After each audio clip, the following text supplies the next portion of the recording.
Greetings, this is Terralumination. It's Thursday, 8th of June over here, 2023. I'm just checking in. I had to comment because I'm trying to acknowledge to myself, like, wow, I can actually do this stuff and I have something of value to offer to people. And sometimes I doubt that. I go through periods of extreme doubt. But somebody noted in the comments the other day, like, hey, Terralumination, you have a very unique way of looking at the world through the lens of the planets, especially Pluto. And I thought, wow, somebody does understand. As you know, I have an extremely tiny audience, but we're good friends, and we kind of watch over each other like a little community. I wish I could share further and farther, because I feel what I offer is something that people need to know, need to understand.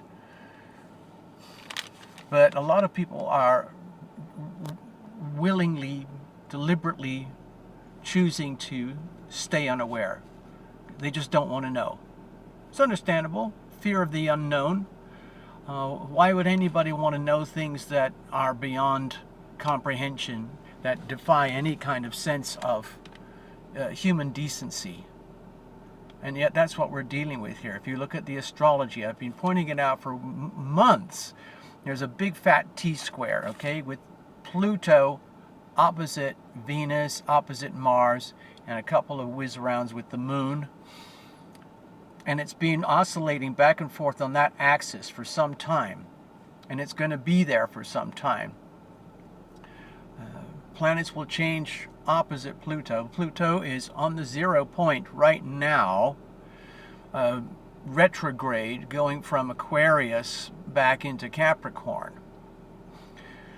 And just as predicted, we are going to see a rapid escalation in the energy of desperation, which will appear to us as the very worst, lowest frequency behavior, activities, phenomenon, experience, expression of Capricorn energy and Pluto energy, all at the worst at the same time. In a nutshell, the way I see it is we're going to see the status quo, the achievers, the leaders, the managers, the organizers who run this world. And we've used their names many, many times. Like, you call it the global elites, the globalists, whatever you want to do. Out of desperation to maintain their power and control and money, and to satisfy their never-ending lust for more power, more control, more money than ever before, they are going to radically exert more and more and more of the disturbing, frightening, unhealthy expressions of Pluto in Capricorn, 29 degrees mark. And this is going to go on for most of the rest of 2023, and then Pluto will go stationary and direct again, and then it'll grind back into 2024 and eventually reach Pluto in Aquarius next year in 2024. And from that point onwards, there's no going back. We're going to go on a 20-year journey, Pluto in Aquarius. So we're at this transition point right now. If I had the charts with me, I would show you the exact point where Pluto is hovering on the cusp of Aquarius and Capricorn. I've just got a tiny list of examples here. The UN Agenda 2030. What's that really all about? Oh, saving the world and, cleaning up the climate and everything. It's a massive, massive demonic scam. Okay? It runs kind of in parallel with the World Economic Forum and their whole climate agenda. Okay? And ultimately, if you track things back, you start to think, well, why don't we just follow the money? Because the people at the top in these organizations, in these structures, which represent the Capricorn structure of leadership, control, management, which in theory could have a very healthy expression, we're actually seeing it in its worst and most evil expression. And you've probably heard of people like Klaus Schwab, BlackRock, Vanguard, United Nations. It goes on and on and on. The CCP, the Chinese Communist Party, the central banks, all the big corporations, all the massive global financial funds. Like when you go back, when you again follow the money trail, because you could translate money equals power, power equals money, money and power equals control. You know, put that all in a blender and you're looking at Pluto in Capricorn. But there's a healthy expression and there's an unhealthy expression. We're witnessing the very, very sick, most unhealthy expression. And it's going to amplify. It's going to be apparent all across the whole world. Everyone from some of the poorest, most destitute, crippling, tragic countries, populations, are going to see it, they're going to witness it, and they're not stupid. They got access to their smartphones or their neighbors' smartphones, because even in some of the poorest places, they still have smartphones where you can get anything on the internet from all over the world, pretty much, if you're not unless you're in China. So anyway, they're starting to figure it out. So we're having this massive tectonic fracture across the whole of human existence, and everything is splintering as all the power factions try to reconfigure themselves into like a musical chairs of who's going to get the top chair at the very, very top. And so the people at the very top right now already have a tremendous advantage, and they are going to do everything they can to maintain and improve and spread their agenda, okay, which is all about power, money, and control, which you translate that from the top down. From their perspective, it's all about how are we, imagine I'm one of the elites, how are we going to get done what we have to do? Old-fashioned slavery is a little bit tricky, but we can use modern technology. And so the next thing I've got, of course, is the central banks. The central banks are like the custodians of money, which means the custodians of power. And it's all based on debt. It's all based on fiat money, you know, paper cash, where it's just a fiction, and the money is a belief system, and money is what you believe it to be. And so long as the people who, let's say, control, operate, manage the money, continue to create these incredibly powerful narratives and structures and belief systems, and we believe it and we comply, then effectively they essentially own us. And it works all through debt. So very typically in a place like America, American people carry a lot of debt. They have credit cards, college loans, car payments, mortgages, business debt, commercial corporate debt. And because of the way the financial system works, the only way you can continue is to gradually and continuously produce more and more debt. And they do that by issuing more and more currency. The more and more currency they issue, the lower the value of each currency that's already in existence. You know, empires over thousands of years have done the same thing, but in a different format. And so the United States, in its empire cycle, follow the 250-year Pluto cycle, has reached the very last stages of the death of that empire. And it will go through a death and renewal phase that we're witnessing right now in real time.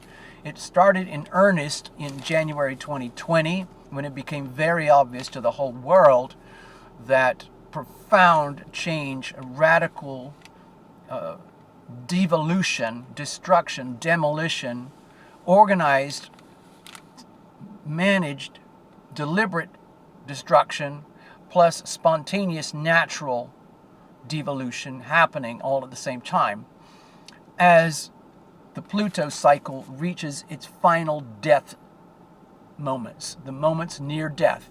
And out of that will be reborn a brand new Pluto cycle, particularly based around the 27-degree Capricorn mark for the United States. We already traversed that, And we're going into the Aquarius phase where people are waking up. Aquarius is all about wake up, wake up, wake up, people. Revolt. It's revolution time.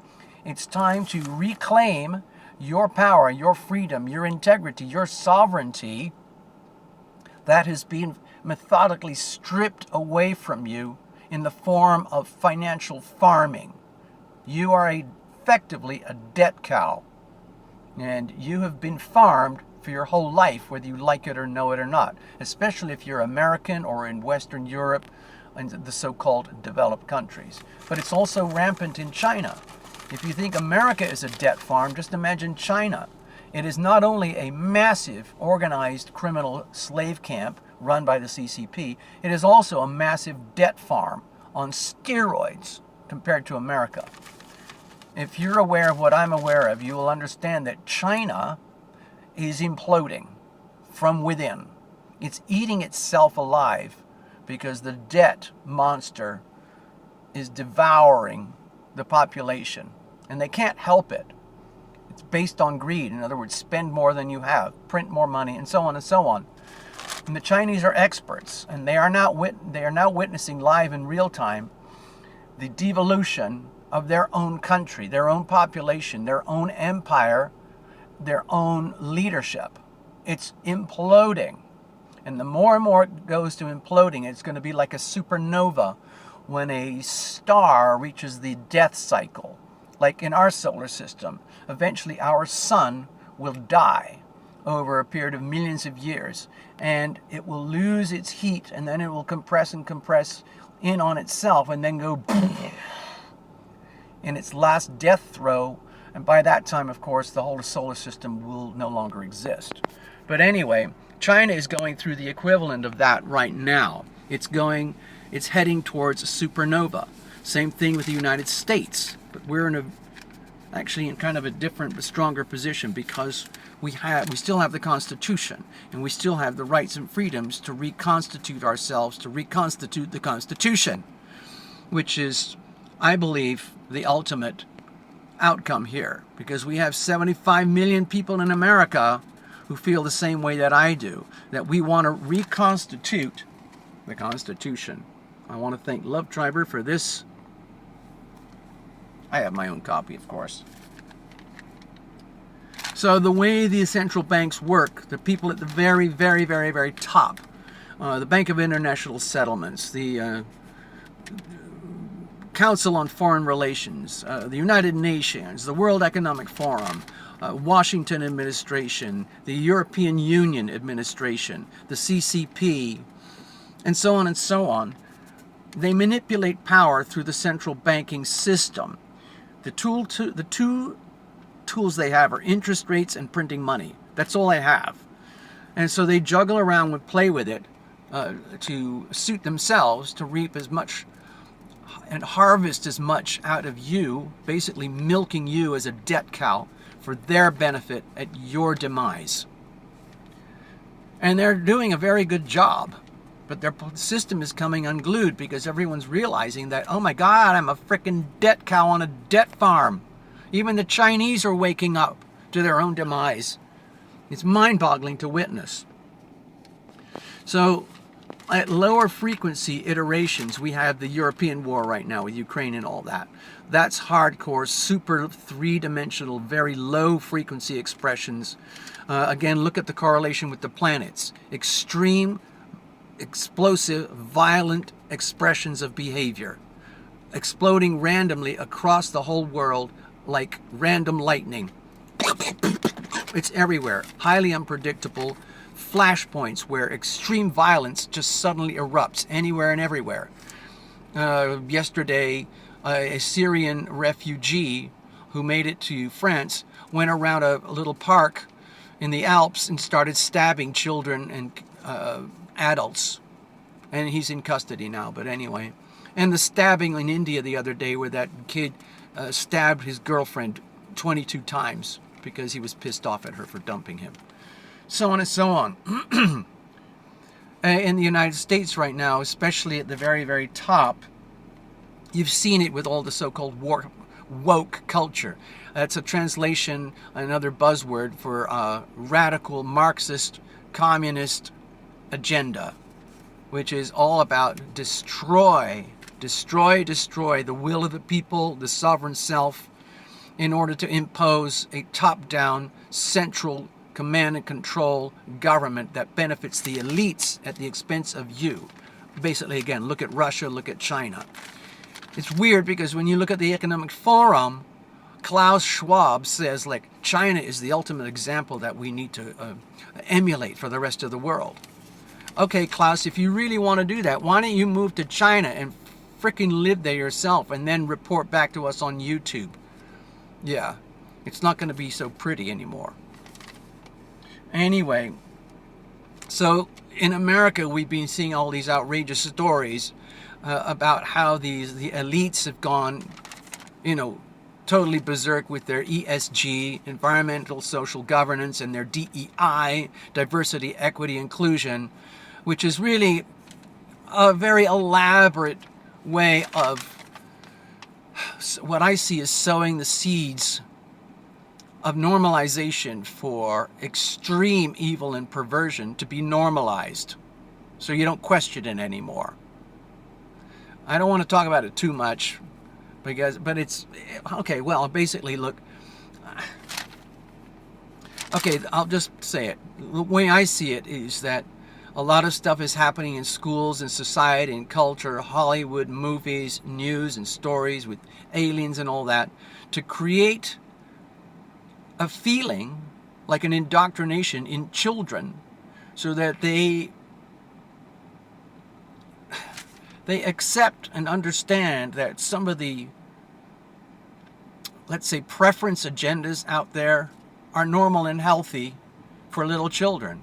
Essentially, if you follow the trail, it comes down to setting up a grooming mechanism so that the elite global pedophiles can have permanent access to their little children for sexual gratification without any consequence, because it will be conditioned as normal. Oh, it's just a sexual preference. Like, if I was gay, I'd like sex with guys. Or if I was a girl and I was lesbian, I'd like sex with girls, and so on and so on. Or maybe I want to dress up in heels or whatever it is.